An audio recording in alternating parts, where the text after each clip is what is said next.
The Cunningham Dax Collection is comprised of over 15,000 works.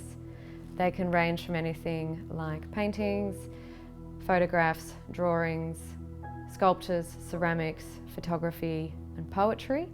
They have been produced by people that have had an experience of mental illness or psychological trauma.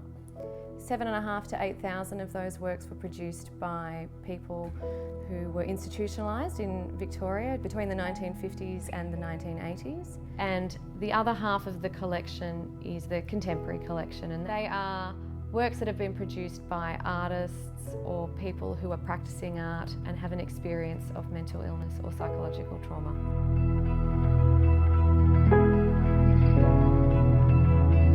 One of the artists in our collection is Sandy Jeffs, and she is a Melbourne poet. Sandy has the most poems in our collection. Sandy has a strong career as a poet outside the Dax Centre. Her poetry is about more than mental illness. The poetry is about her relationship with herself and the world.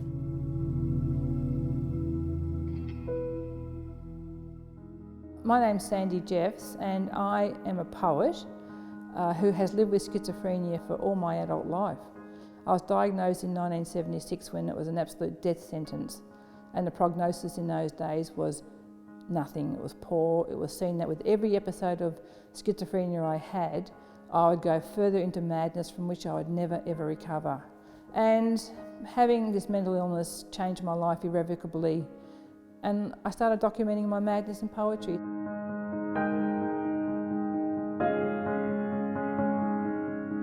What the poetry did was really important, because when I held a poem on a bit of paper that I had written in my hands, that poem was evidence that I was actually alive.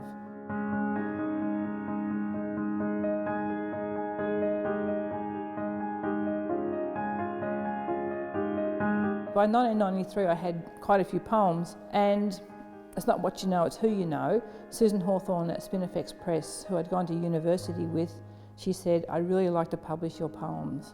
I went from being invisible in the world to being visible. I knew in my bones that I was more than just my label schizophrenia. I've now had 7 books of poetry published and a memoir.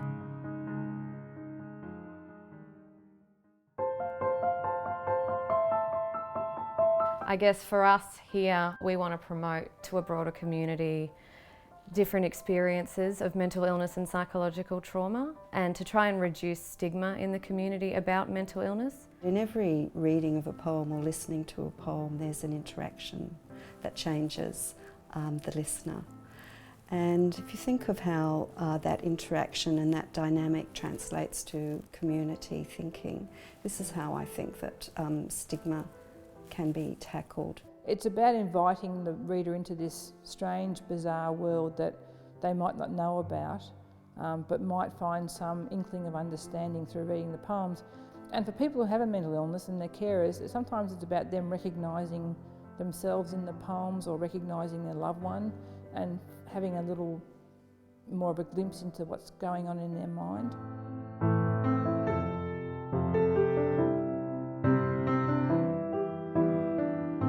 Someone like Sandy Jeffs is a really important advocate for anyone that has had an experience with mental illness, because she doesn't let it define her. I just love writing poetry. I love the process.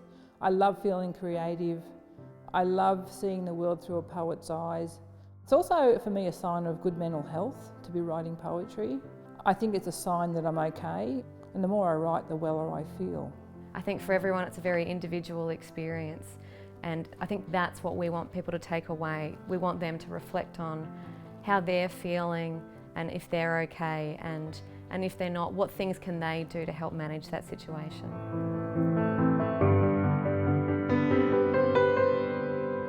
It's really important that people can walk away with some greater understanding of how different other people's experiences can be from their own, and hopefully they can walk away and either share that understanding with someone else, or maybe be more understanding with others.